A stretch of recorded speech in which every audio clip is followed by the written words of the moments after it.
everyone, it's Miss Kathy, and happy Thanksgiving this week. We are continuing the big idea of gratitude, and gratitude is all about letting others know how much you appreciate that they've helped you.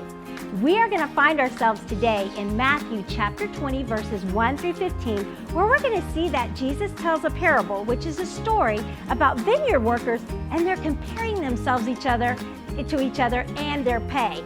So let's go ahead and get ready to worship and check out our Bible story now.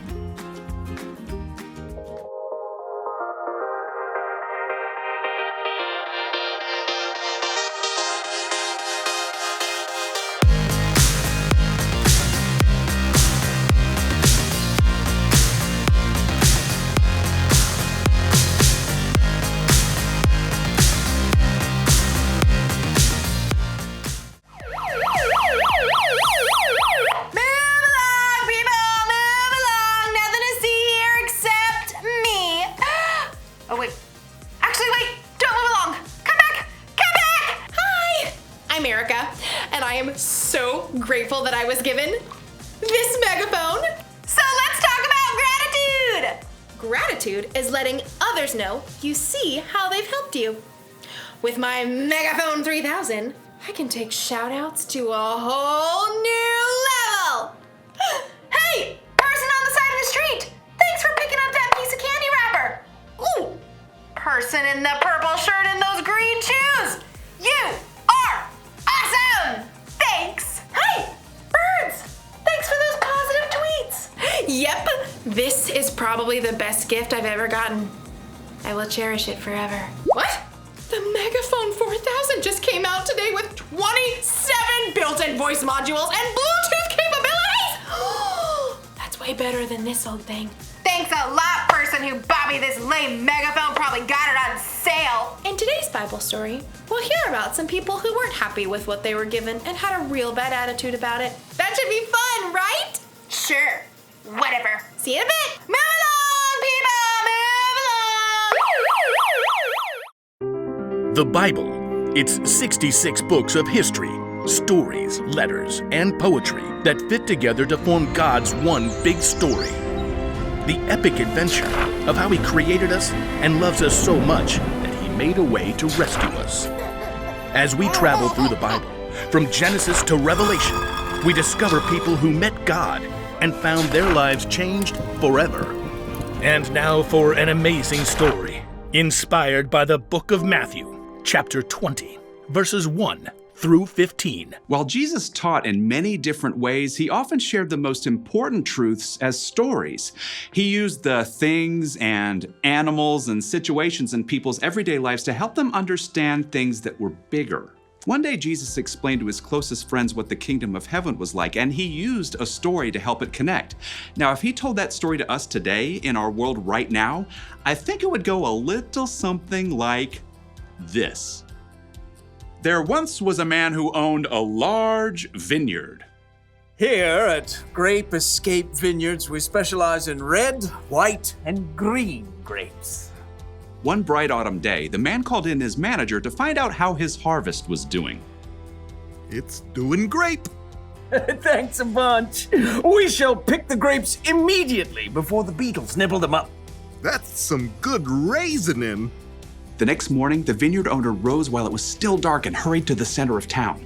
He arrived at around 6 a.m. and there were people still standing around noshing on grape jelly muffins. Are you looking for work? Yes, indeed. How much do you pay? $100 for the day. Precisely perfect. Let us proceed. The owner led the workers back to his vineyard.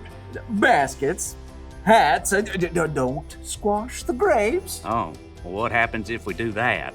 They might whine a little.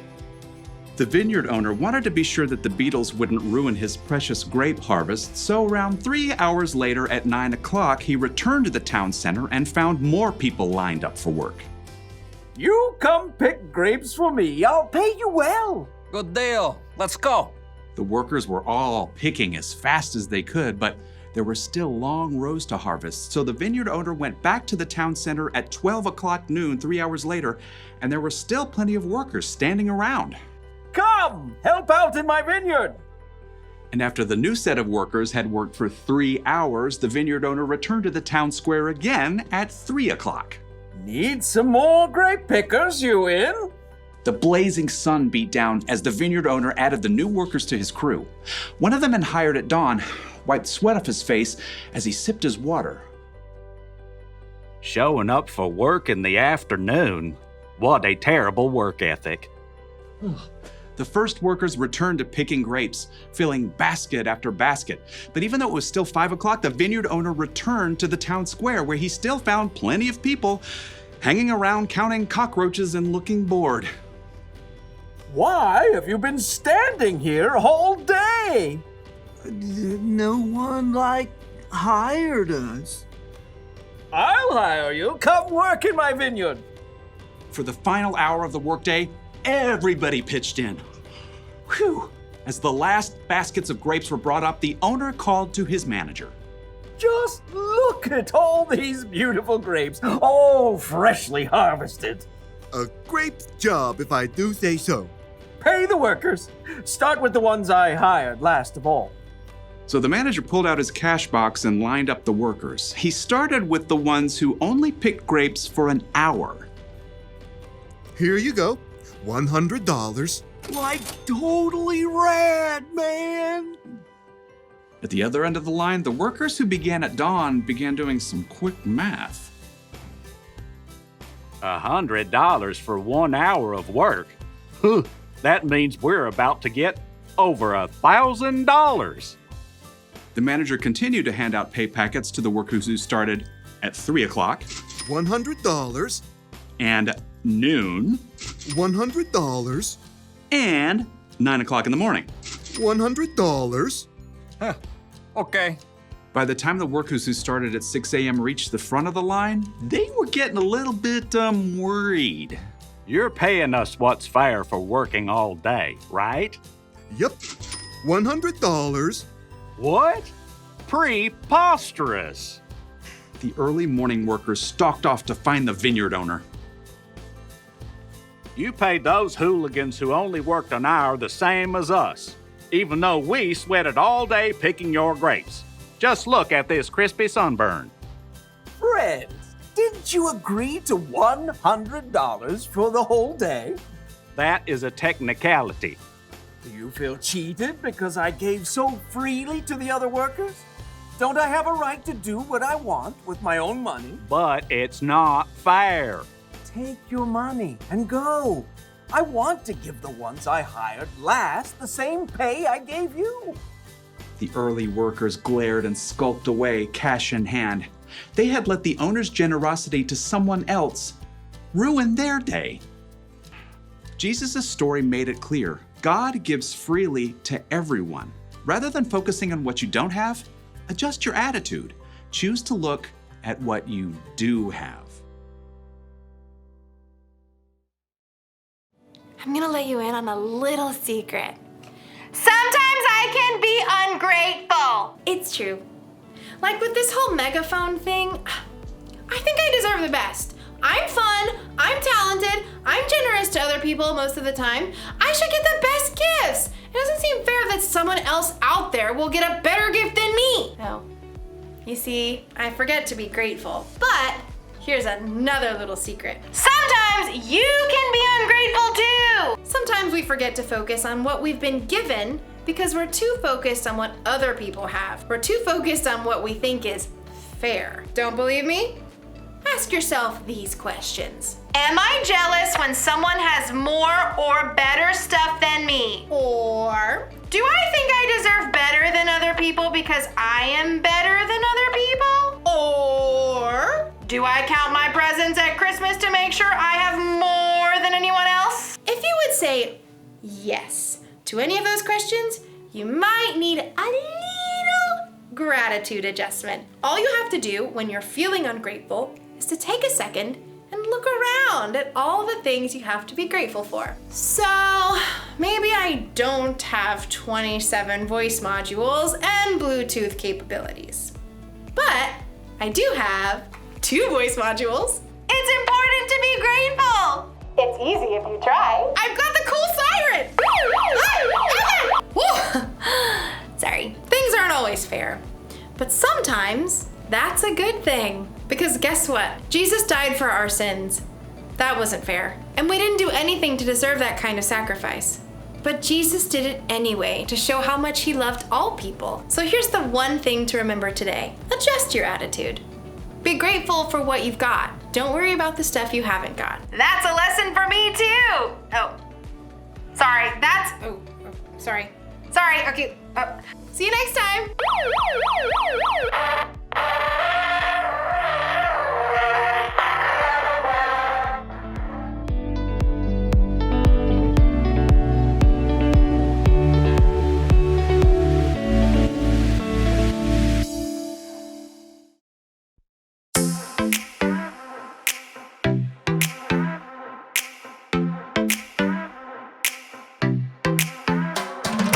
Every time I'm feeling down, you pick me up. Sing, oh, oh. And when my heart is feeling emptied out, you fill my cup. Sing it out now. Oh, oh. I just wanna say thank you for the way you love me. I wanna say thank you for the way you love me. I just wanna say thank you for the way you love me. I wanna say thank you, just wanna say thank you. Yeah! T-H-A-N-K-Y-O-U, thank you. Thank you. T-H-A-N-K-Y-O-U, thank you. Here we go, verse 2. I'm grateful for the way you've been a friend to me. Sing, oh, oh. And even in the deepest, darkest night, you help me see. Sing it out now. Oh, oh. I just wanna say thank you for the way you love me. I wanna say thank you for the way you love me. I just wanna say thank you for the way you love me. I wanna say thank you, just wanna say thank you. T-H-A-N-K-Y-O-U, thank you. Thank you. T-H-A-N-K-Y-O-U, thank you. T-H-A-N-K-Y-O-U, thank you. Thank you. T-H-A-N-K-Y-O-U, thank you. For the joy that you give to me, for the way that you made me free, for my friends and my family, I just wanna say, for loving me from the start, for every beat of my heart, for everything you are. I just wanna say thank you for the way you love me. I wanna say thank you for the way you love me. I just wanna say thank you for the way you love me. I wanna say thank you, just wanna say thank you. T-H-A-N-K-Y-O-U, thank you. Thank you. T-H-A-N-K-Y-O-U, thank you. T-H-A-N-K-Y-O-U, thank you. Thank you. T-H-A-N-K-Y-O-U, thank you. For the joy that you give to me, for the way that you made me free, for my friends and my family, I just wanna say, for loving me from the start, for every beat of my heart, for everything you are. I just wanna say.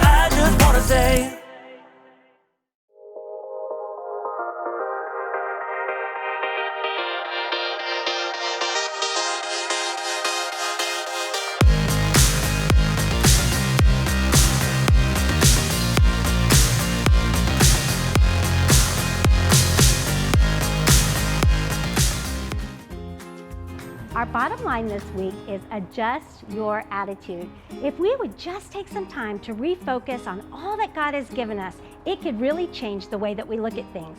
And this week is a great chance for you to gather around the table for Thanksgiving and share about all the things that you can be thankful for. Go around the table and ask each person to share something this week. Let's go ahead and check out our memory verse this month that's found in Psalms chapter 136, verse 1, where it says, "Give thanks to the Lord because He is good. His faithful love continues forever." Make sure you go online and check out our activity guide this week. It's got some fun discussion questions and a great game for you to play with your family. Maybe you can do this for Thanksgiving as well. Go ahead and check it out on our Mountain Ridge app or on Online Elevate Kids. Thanks again for joining us. Have a great Thanksgiving. See you next time.